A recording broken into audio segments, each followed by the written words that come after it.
And now we can go to the next presentation, Nadya Benbekhti. And the name of the university is just like too long for me. So good. Thank you. Thank you very much. I'm very happy about the opportunity to give a talk here at this very, very interesting conference. And it's important for me to be on this conference because I fight a lot for astronomy in many different European commissions with the German ministries and also with the international space industry. So that's why I'm so happy that I'm able to be here today. So, as you said, my name is Nadya Benbekhti, and I'm a space manager at the Fraunhofer Gesellschaft, the Fraunhofer Society. But originally, I studied astrophysics and did my PhD there. And I worked a long time in astronomy. And that's why astronomy will always play a big part of my life. And today, I originally planned to give a whole talk about the IRIS² satellite constellation, so the planned European satellite communication constellation, but I had to learn that only very, very little information is publicly available. So I have to split my talk. So I will give you as many information as possible about IRIS², but I will also tell you about my efforts to support the dark and quiet skies and to support space debris mitigation strategies. So this is my agenda. I will give a short introduction about what is the Fraunhofer Society and what is Fraunhofer Aviation and Space. I will talk a bit about my work at the DG DEFIS, and I will explain what the DG DEFIS is doing. And very shortly, I will talk about sustainable space economy, then about IRIS², and I will finish my talk with my outlook. So first, the Fraunhofer Society or Fraunhofer Gesellschaft. It's the biggest institutional community of applied science institutes in Europe. We have about 80 institutes in total, and we have more than 30,000 employees. And what is very important for Fraunhofer is that we have a very, very strong connection to industry. And we try to build a bridge between science, applied science, and industry, and vice versa. And this is very important for us. And therefore, we have a very huge network with industry, also with space industry. So related institutes within Fraunhofer organize themselves in so-called alliances. And one alliance is the so-called Aviation and Space Alliance. We are about 30 institutes, and we have a very, very large technology portfolio. Just to give you a number, almost every second ESA mission has technology from Fraunhofer on board. So, and these 30 institutes dealing with every kind of space-related topics have two businesses, one aviation and one space. And there is both parts, the aviation and the space parts, have business units and also a business office. And my colleague and myself, we are the lead of the business unit space for Fraunhofer.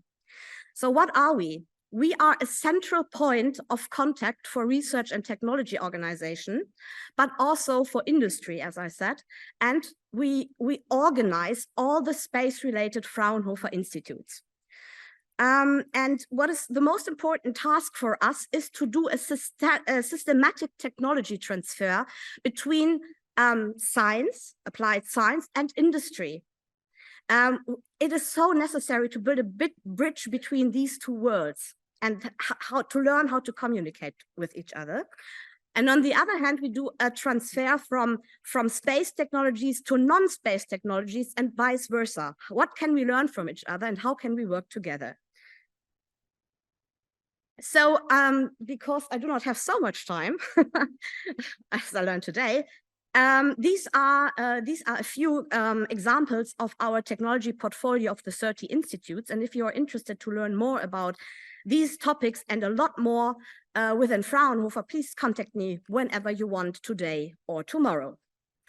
So another important part or another important task of our business unit space within Fraunhofer, next or besides being a one-stop shop for industry, science, and so on, is we advise a lot of European boards. So, and this work is essential and very, very important to positively influence the decision makers in politics, one hand, and on the other side, to bring in different perspectives, especially from science to industries, committees, and so on. And I just want to mention one committee, which is very important for Fraunhofer and very important for Europe and also very important for you, is the DG DEFIS. It is the European Commission Directorate General for Defense, Industry and Space. Let me just say a few words about this DG DEFIS. So in Europe, we have 7 institutions inside the European Union, and maybe you know a lot of them, like the European Parliament, and one of them is the European Commission.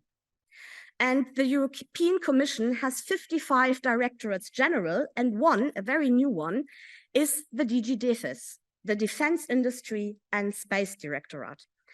And we advise them. So I advise them for Fraunhofer. So, but nevertheless, I try to place as much astronomical stuff in these kind of commissions as I could. So I will explain that later.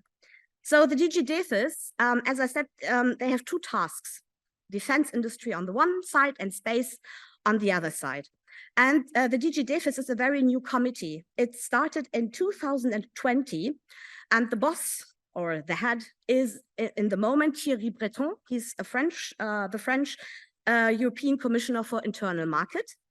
And one important part within the tasks of the DG DEFIS is that they implement the European Space Program. And that's why it's so important that we have the opportunity from the science side to advise them.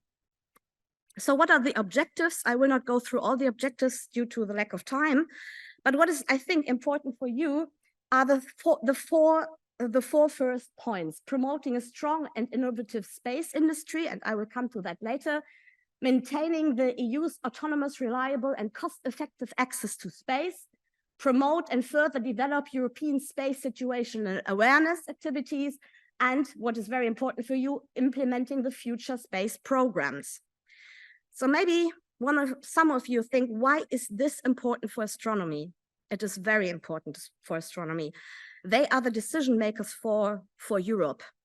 And if you want to place your needs, the needs of the astronomical community, you have to place it also there.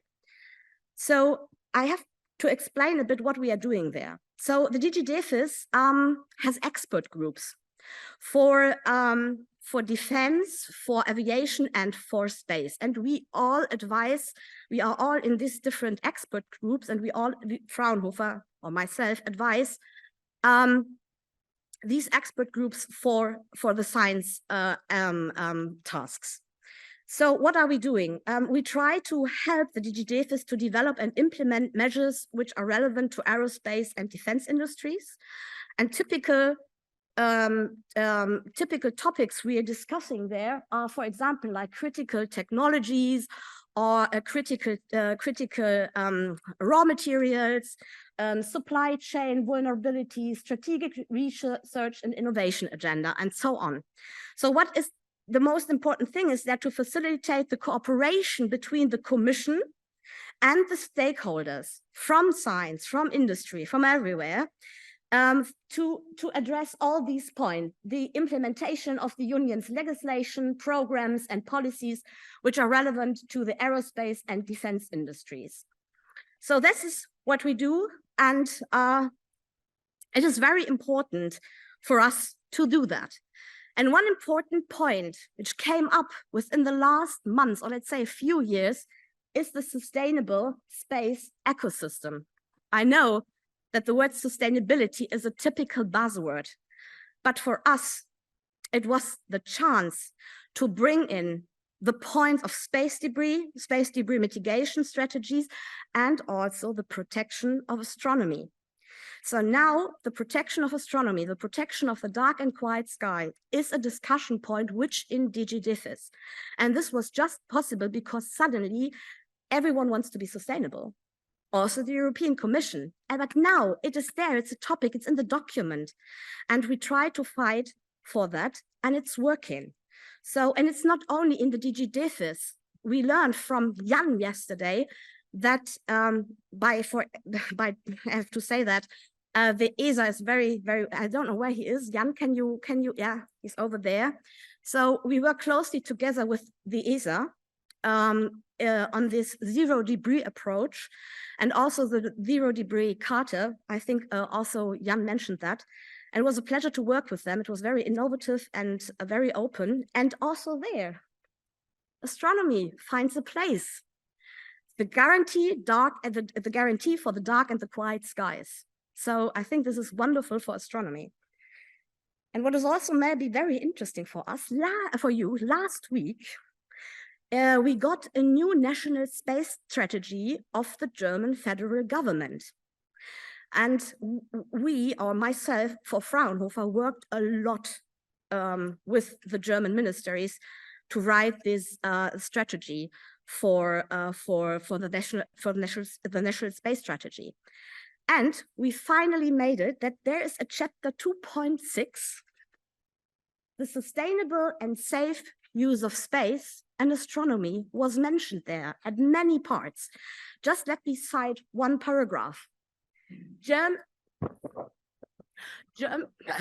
Germany attaches particular importance to avoiding space debris and it's committed to the preservation of the dark night sky and the protection of radio astronomy. This is now written in the document. I mean, written in the new strategy. A year ago or 2 years ago, we didn't thought about that it would ever happen that astronomy is mentioned within the new German space strategy. So I know not so much time, but no, yeah, perfect. Ooh. Sorry for speaking so fast. I try to to keep the time. So there are so many important committees within the European Union. And it's very hard to understand from time to time how many are there, which are important for which needs, and how do they work together.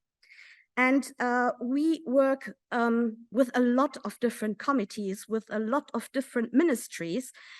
And I could mention a huge list about, I don't know how many, but I just want to talk about four important organizations, which could be maybe of importance for you.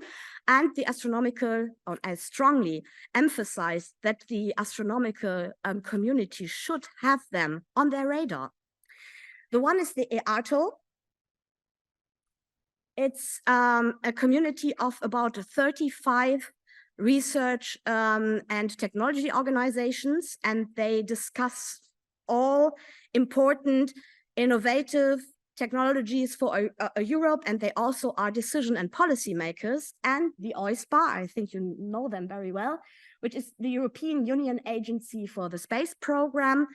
And I would also mention two groups, the EDRIN and the EDA. They are military groups, but you have to keep in mind that the domain space is going to be more and more important for the military.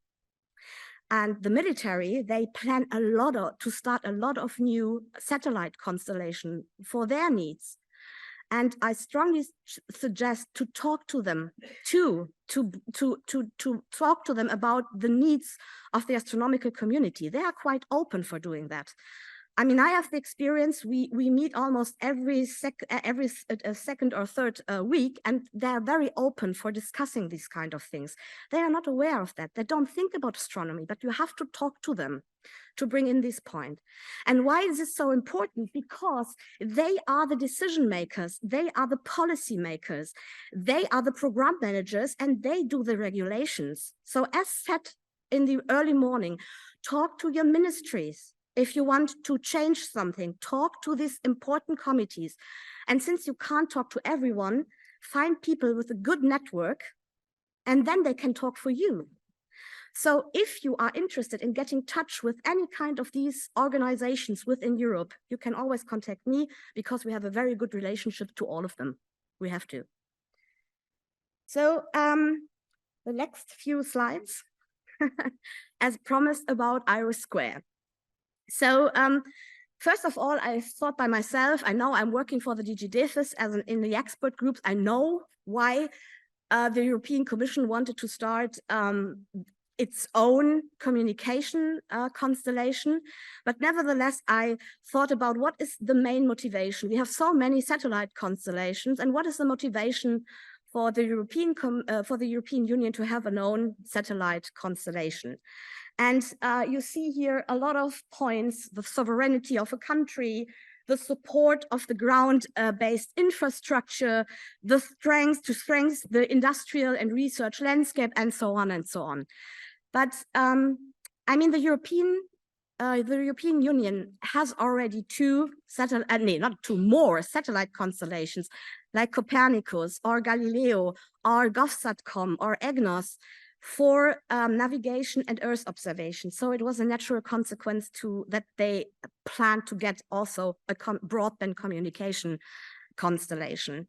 But you know, sometimes it's hard to really get out from the European Commission what is the real reason behind that. We have to deal with all these kind of topics here, with all these kind of reason, and everyone has to decide what he or she thinks about that. So because of these points I showed before, the European Commission started a call for tender last year to perform a preliminary study for a European communication satellite constellation. And we, a group of 20 SMEs and startups and also Fraunhofer, were awarded to do the study. And we performed the study. And maybe you ask yourself, why SMEs and startups? Because the European Commission said that they want to bring in fresh ideas. They want to support the startup community. They want to support new space.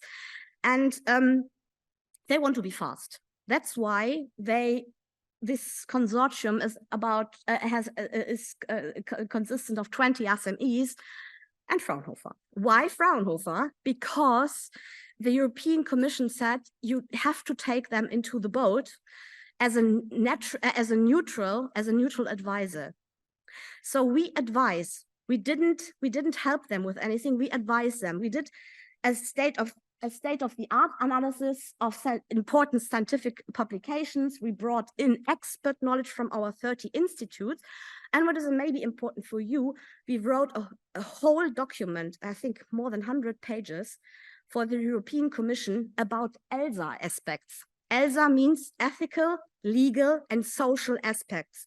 And one big chapter, the biggest chapter, was about dark and quiet skies, because we thought it's very important that the European Commission, if they're going to start this constellation, they have to take care for astronomy. 2 minutes, perfect. I will do it in 2 minutes. So, and we were very happy that they accepted this. So now, since a year, the European Commission made a decision that there will be the IRIS² constellation. The final consortium now is this one here, together with a core team here. But they mentioned that they also want to include, where is it written, startups and SMEs, and also maybe Fraunhofer as an advisor. So it is very hard to tell you some let's say, parameters, but I try to share what I know.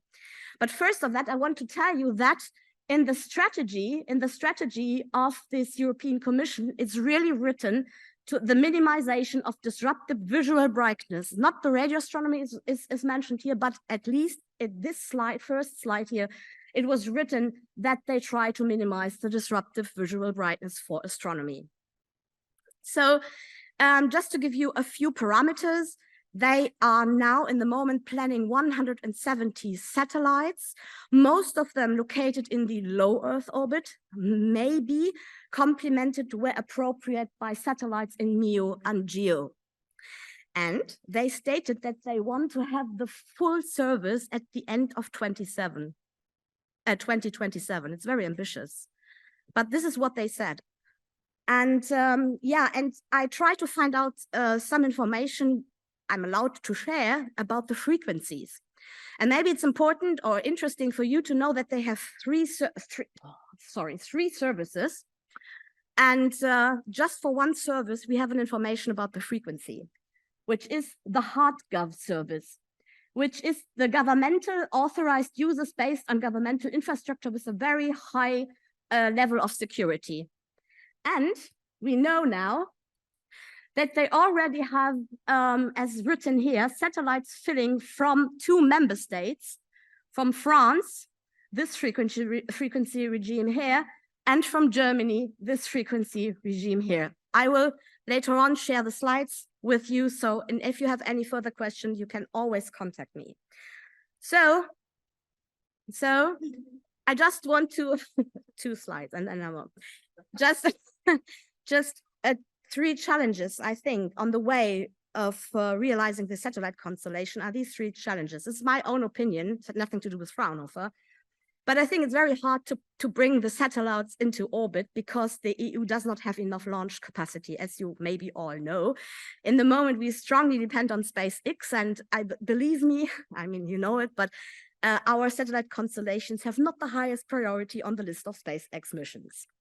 So then, as we already heard here, the radio spectrum is a very, very limited sources, and we're having more and more satellite services. This is a problem.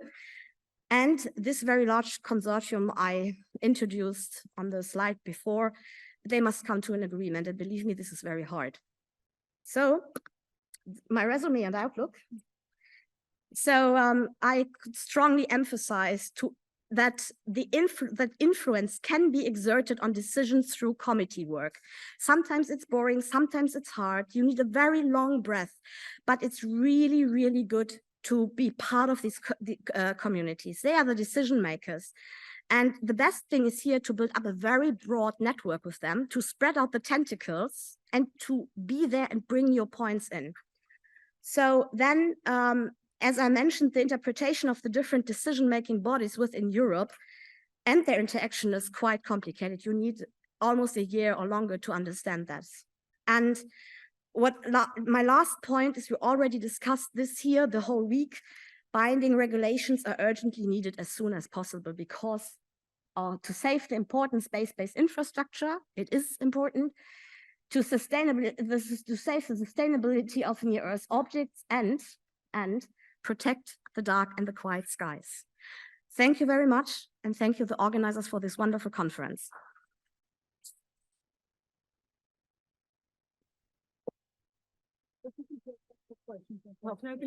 No problem. Thank you.